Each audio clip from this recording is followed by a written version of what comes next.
ત્યાં બાવડું પકડ્યું, કહ્યું કે સુદામા અમારું પિતાંબર કાઢ, લે આ તારી ફાટેલી પોતડી.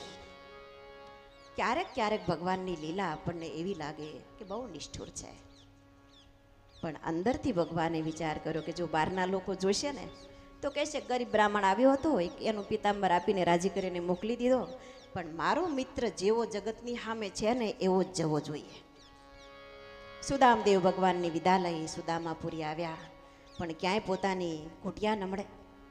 કુટિયા શોધે છે ત્યાં તો મહેલના ઉપરના ઝરૂખામાંથી સુશીલા દેવી જોઈ ગયા.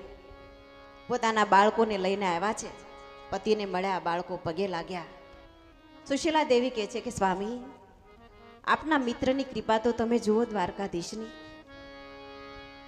એક નાનકડી એવી કુટિયા હતી, ઝૂંપડી હતી, એની જગ્યાએ મોટો ઝરૂખો, મોટો મહેલ, હવેલી. ત્યારે સુદામાદેવ કહે છે કે દેવી, ભલે એની કૃપાથી મોટી હવેલી પ્રાપ્તિ થઈ છે, પણ માત્ર ને માત્ર આપણા માટે નથી. હવે આપણે આજુબાજુનું ધ્યાન રાખવું જોઈશે. આપણા બાળકો જ્યારે કુટિયામાં હતા ત્યારે કઈ સ્થિતિ હતી, આપણે કઈ સ્થિતિમાં પસાર થયા છીએ. હવે આજુબાજુમાં આપણે દ્રષ્ટિ રાખવી જોઈશે કે બાજુના બાળકો તો ભૂખ્યા તરસ્યા નથી ને, ઉગાડા નથી ને.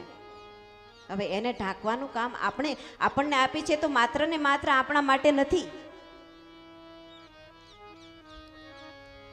દીધું હોય તો દેતો જાજે, આપ્યું હોય તો આપતો જાજે. દીધું હોય તો દેતો જાજે, આપ્યું હોય તો આપતો જાજે. દીધું હોય તો દેતો જાજે, આપ્યું હોય તો આપતો જાજે. દીધું હોય તો દેતો જાજે, આપ્યું હોય તો આપતો જાજે. ભાગવતકાર સુદામા ચરિત્રની કથાનું વર્ણન કરે અને સુખદેવજી મહારાજ પરીક્ષિતજીને આ કથા કહે છે કે રાજન, સુદામા ચરિત્રની કથા, એનું વર્ણન જે કોઈ પ્રેમથી કરશે અને પ્રેમથી એનું શ્રવણ કરશે અને પરમાત્માના ચરણોમાં પ્રીતિ લાગશે. સૂર્યગ્રહણનો સમય,